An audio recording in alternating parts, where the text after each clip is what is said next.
இந்த ஸ்லோகம் ஸ்ரீமத் பகவத்கீதையின் 9வது அத்தியாயமான ராஜவித்யா ராஜகுஹ்ய யோகத்தின் 16வது ஸ்லோகம். இந்த ஸ்லோகத்தில் நம்ம கிருஷ்ணர் அர்ஜுனனை பார்த்து போன ஸ்லோகத்தில் யாகங்கள் செய்வதால் பகவானை சென்று அடையலாம் என்று சொன்னார். இப்போ அந்த யாகத்தில் இருக்கும் அனைத்துமே நான் தான் என்று சொல்றார் நம்ம கிருஷ்ணர். இதை யாகத்தை ஒரு உதாரணமாக வைத்துதான் சொல்றார் என்று புரிந்து கொள்ள வேண்டும். அனைத்துமே அவர்தான், சர்வமும் அவர்தான் என்ற தத்துவத்தை உணர்த்துவதற்கு ஒரு சாதாரண ஒரு யாகத்தின் அந்த ஒரு உதாரணத்தை எடுத்து சொல்றார் இந்த இடத்தில்.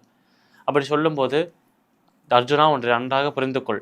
அந்த யாகம் என்று சொல்றாலே அந்த யாகமும் நான் தான், அந்த யாகத்தை செய்பவனும் நான் தான், அந்த யாகத்தை செய்யும் அந்த நபரின் அந்த செயலும் நான் தான், அந்த யாகத்தில் இடப்படும் அந்த ஹவிசு, அந்த யாகத்திற்கு அளிக்கப்படும் அந்த அர்ப்பணங்கள் அதுவும் நான் தான், அந்த யாகத்தில் போடப்படும் அந்த ஔஷதங்கள் என்று சொன்னால் நல்ல ஒரு மருத்துவ விலை இருக்கிற ஒரு தாவரங்கள் என்றே வைத்துக்கொள்ளலாம்.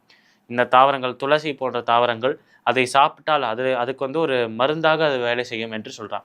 அப்படி இருக்கும் ஔஷதங்களும் நான் தான். நானே அந்த யாகத்தில் இடப்படும் நெய்யாக இருக்கிறேன். அதிலேயே இடப்படும் நெய்யாக நான் இருக்கிறேன். அதில் பகவானுக்கு அளிக்கப்படும் அர்ப்பணமாக நானே இருக்கிறேன். அதை ஏற்றுக்கொள்கிற பகவானாகவும் நானே இருக்கிறேன். அதை ஏற்றுக்கொள்கிற பித்ருவாகவும் நானே இருக்கிறேன்.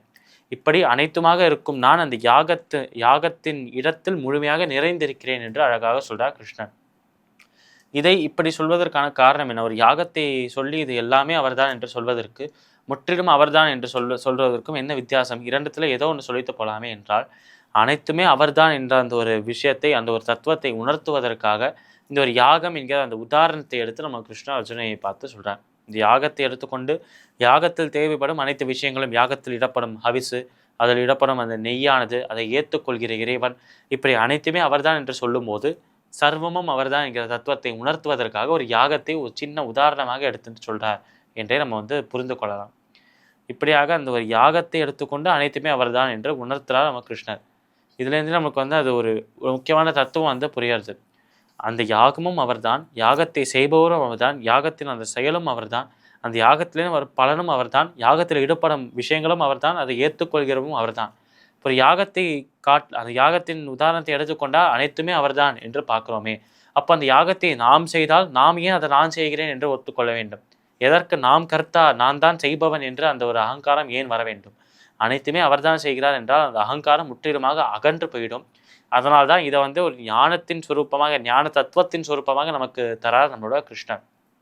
இப்படி இந்த ஒரு ஞானத்தை இந்த ஒரு ஸ்லோகத்தில் அழகாக நமக்கு அளித்து அவர் சொல்ல வரும் விஷயம் அனைத்துமே அவர்தான் என்றும் சொல்றார். அதே சமயத்தில் கர்த்தா என்கிற அந்த அகங்காரம், அந்த ஒரு நான் என்கிற அந்த அகந்தை யாருக்குமே இருக்கக்கூடாது என்பதை அழகாக விளக்கிறார். என்றால் செய்யப்படும் விஷயங்களும் செய்பவரும் அந்த இறைவனாக இருக்கும்போது